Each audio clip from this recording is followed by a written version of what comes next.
Welcome to the Dallas County Clerk's Truancy Division. I'm Talisha Brisby, the Truancy Court Manager.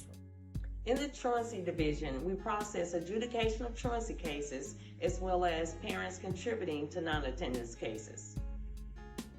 If a child has 10 or more days of unexcused absences, whether they are whole days or parts of days, within a 6-month period of the same school year, if the school officials do not excuse those absences, then the school district can file a case.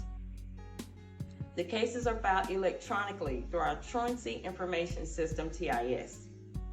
The county clerk's responsibility is to file the cases in TIS, and the cases are automatically transferred to the Odyssey Case Management System. We ensure that we operate within the legal framework set forth by the Texas Family Code and the Code of Criminal Procedure. Therefore, we process all legal documents associated with the case. Although truancy is one division, we have 3 court locations: Oak Cliff, North Dallas, and Garland.